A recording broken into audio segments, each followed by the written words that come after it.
total unremitted revenues into the Federation account by some government agencies and companies in the oil and gas sector in the year 2021 has risen to $8.26 billion. Well, that's according to a report on the oil and gas industry by the Nigeria Extractive Industries Transparency Initiative. Arise correspondent Georgina Undukwe Ezianyika reports. Just 2 weeks ago, the Nigeria Extractive Industries Transparency Initiative, NEITI, made public its industry report on the solid mineral sector.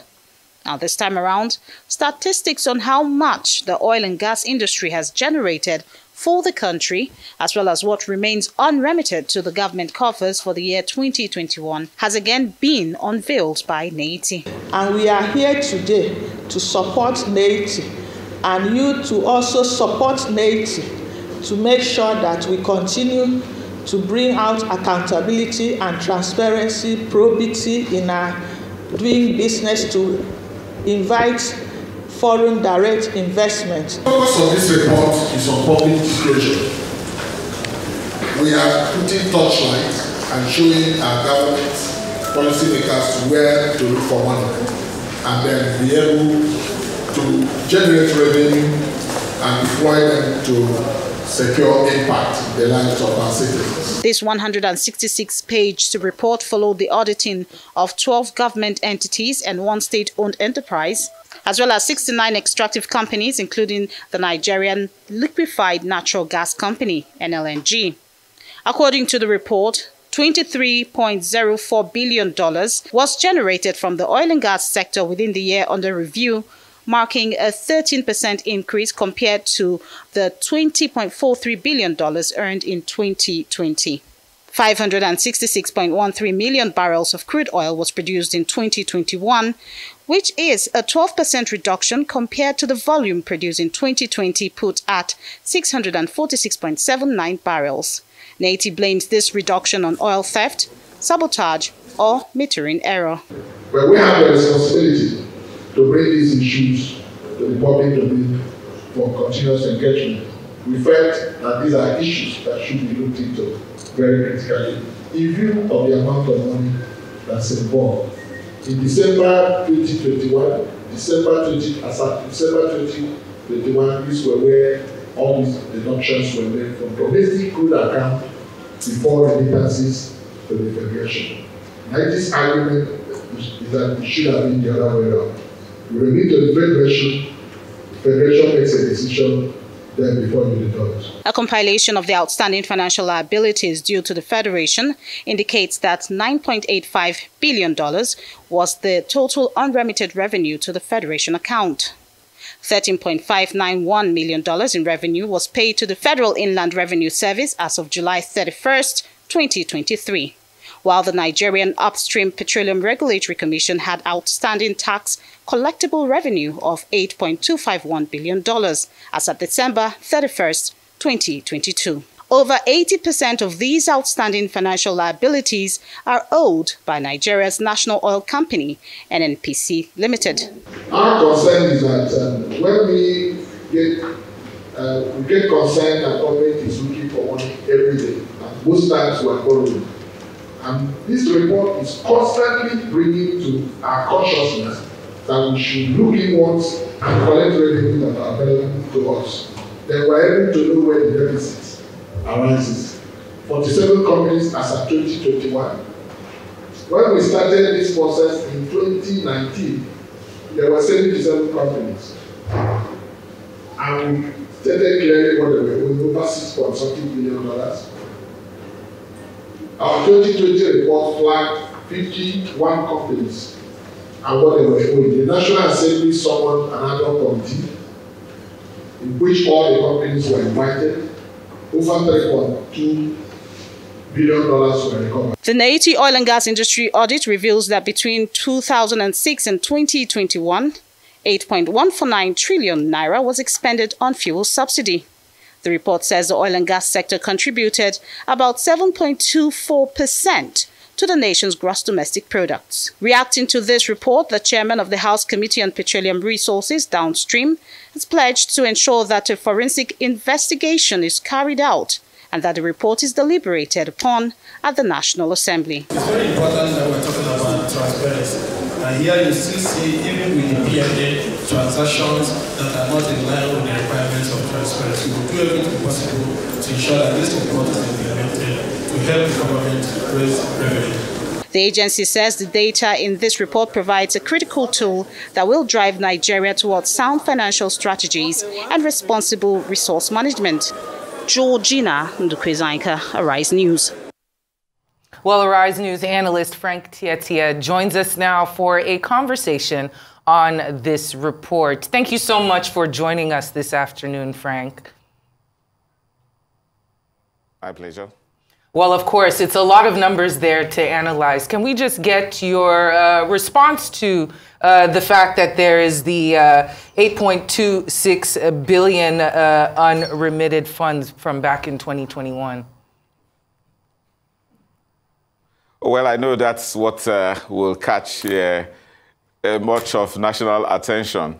The truth about it is that let's not forget that the whole essence of the report, which is a statutory requirement and objective of NEITI, is that the transparency and accountability with regards to extractives, particularly oil and gas and then solid minerals, for the purpose of ensuring that monies that are accruable to the federal government are actually paid to the federal government. But it doesn't end there, but it creates a sense of responsibility on the part of the government and on the part of the citizenry to also ensure that monies that have been collected, that have been paid to the federal government by oil companies and other extractive companies are also used judiciously for the welfare of all Nigerians. Well, that's an international obligation to which Nigeria has signed up to in terms of the global extractive transparency initiative. Now, with regards to unremitted funds, I was part of the presentation of that report, and I realized that there was a lot of cooperation on the part of all of the government's state-owned enterprises that were supposed to be part of it, whether it was the NUPRC or the NNPCL. Now, prior to the presentation of the report, all of the stakeholders have had the opportunity of having a preview to the figures, and they all agreed. And that's a very peculiar thing about the report. So what's important is that that report cannot be faulted with respect to those figures.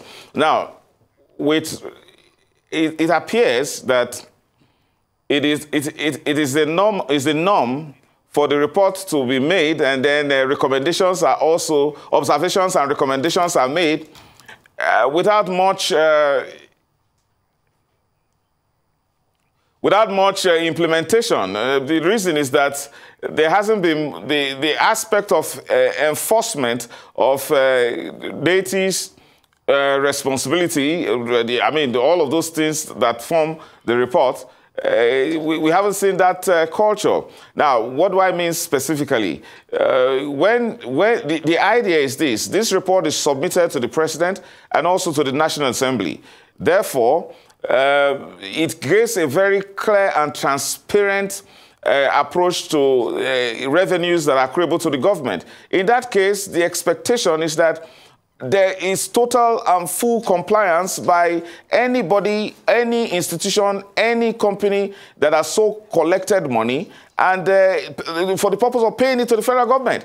Now, a lot of recommendations specifically were made, specifically with regards to the inappropriateness, particularly of the NNPC, in collecting money and then making deductions before paying it to the federal government. NEITI has often condemned that, and in the presence of the officials of the NNPC, it was also emphasized. So I think that we have reached a point where these reports will have to require that sort of strict enforcement on the directive of the president. Again, there are provisions, particularly Section 16 of the NEITI Act, that actually imposes sanctions on any company or individuals, whether working for companies, whether directors of companies or officials of government, that do not comply with any directive or with any requirement of NEITI or the NEITI Act.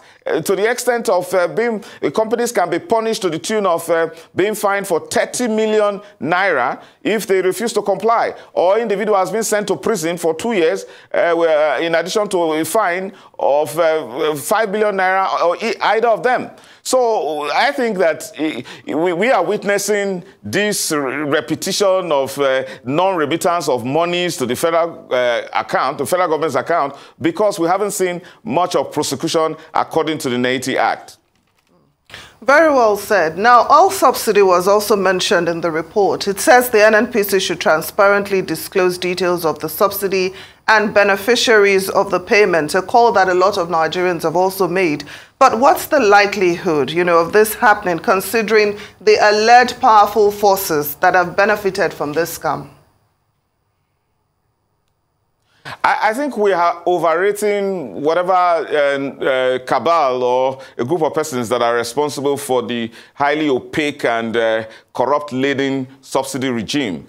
We have a president that has even re-emphasized in his speech at the current United Nations General Assembly with regards to the corruption that is associated with subsidy payments and his determination in terms of removing it, and also commitment to ensuring that those who ran that corrupt regime will be punished. But again, you see, I again refer us to Section 16 of the NEITI Act. We want to see a situation where this report will be given much teeth, and much of it, lies on the directive that the president will give. If there are persons, particularly who run the NNPCL, and let us not forget that this report was with specific timeline of 2021. The NNPC Limited hadn't been born at that time. So the expectation is that those who spent that money are under obligation to give full disclosure. I think there's been some softness on the part of government, the federal government, with regards to persons who have taken this, the Nigerian state for a ride. When there is a recommendation, and again, I wonder why NEITI often stops at making recommendations, because I firmly believe that NEITI has the powers to take on any individual or any company or any institution of government that has failed to comply with the EITI standards as espoused by NEITI or expressly by the NEITI Act of 2007. We want to see persons being prosecuted. We want to see persons being named and shamed. So it is not enough, again, which is something very satisfactory, which this report has actually done. But you see, the goal of the report is for civil society actors, lawyers acting in the public interest, and other persons, particularly the Attorney General of the Federation, to use it as a means of compelling those who need to disclose information to give the disclosure, because the goal is transparency in the first place, and then accountability, and then the elimination of corruption. So we want to see that if NEITI makes a recommendation, and these recommendations have been made in previous report, and there is non-compliance, and then some persons should be taken to the cleaners. I'm talking about facing the legal music in court. That's what we should expect, and nothing more. I was just going to ask you, within your own purview, what manner of investigation should result from this, but you have just succinctly answered all of that. What is the way forward now? We have the data. The NEITI will not give recommendations.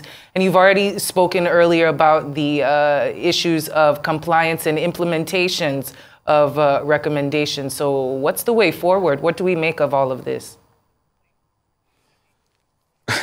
See, this report is what we refer to in law as primary evidence. It can be used to either, prosecute any company or, hold any company or any government agency to the standards that are required under the NEITI principles and requirements. Now, this is what we expect.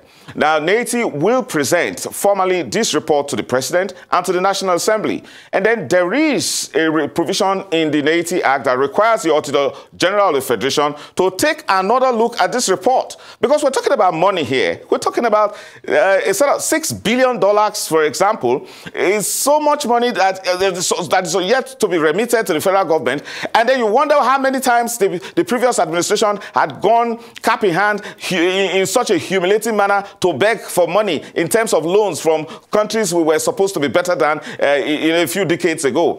And so the expectation is that the Auditor General of the Federation will make his recommendations with regards to making demands for these unremitted funds and also taking into serious considerations the observations and recommendations that have been made by NEITI. You must understand that NEITI works independently. It has allowed independent auditors to carry out this work, and also invited all the stakeholders, these companies, the civil society actors and government agencies to a round table to look at this report on a preliminary basis to find out whether there is any fault or anything that has to do with discrepancies. None has been found. Therefore, civil society organizations can actually take this report and approach the court. And then, for example, there is one particular company that failed to disclose how much it mined and how much oil it mined and how much money it paid. I mean, that is criminal because highly punishable under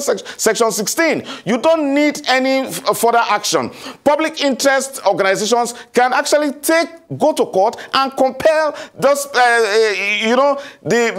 those companies to disclose. But more important thing, it is not enough to pay money accurately to the federal government. It is also important to ask the federal government, what have you done? We are talking about $23 billion in 1 year, $33 billion paid directly to the federal government. Can we comfortably, conveniently, convincingly say that this amount of money has translated into some kind of improvement in terms of infrastructure, in terms of improved living standards of the people of Nigeria?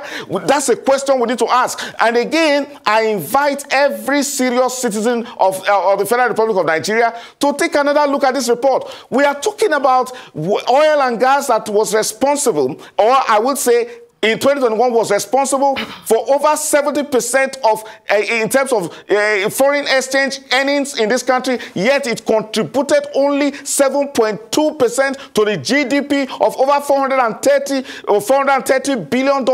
So there's a problem. This report has disclosed that the oil and gas industry, which is supposed to be the mainstay of this country, employs a paltry number of 19,000 individuals. 19,000.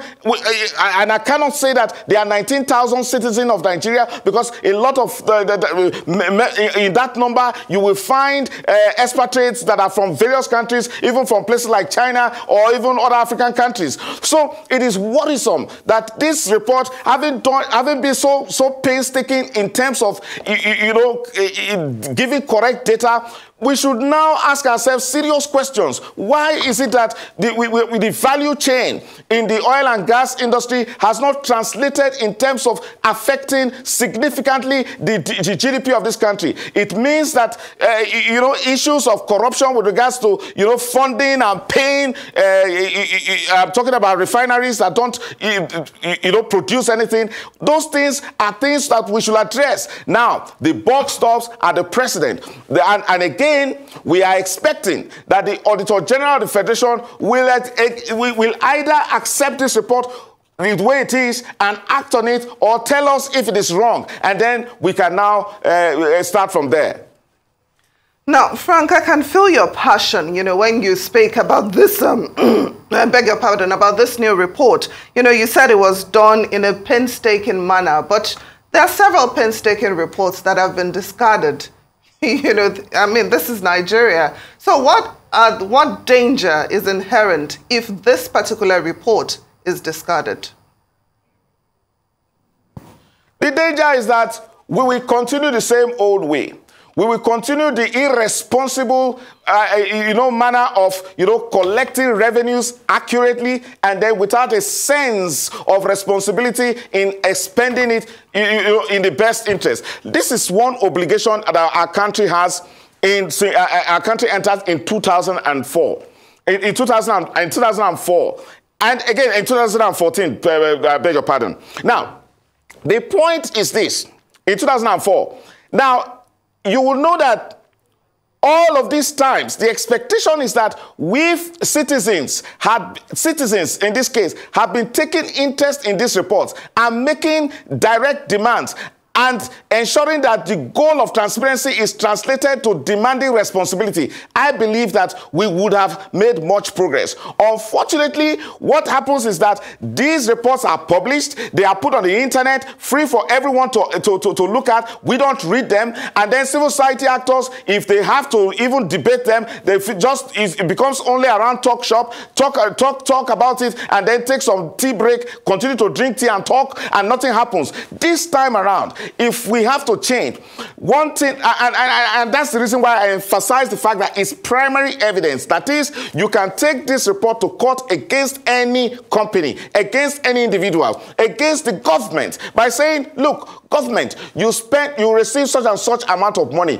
There are certain statutory payments you are supposed to pay in terms of 3%, for example, to end the NDDC. Did you pay it? All of questions need to be asked. So the value of this report lies in what the citizens can do about it. Civil society organizations hold a very important responsibility here. It is not just debating it. It's not just feeling good about it. The good thing about it is that NEITI has done its job and it's done it in a very accurate manner. But beyond that, we must take this accuracy to a point of transparency, accountability, and wiping out corruption entirely. And that is by holding people accountable, especially for this 2020, for what happened to all of those monies, starting with the unremitted funds in 2021.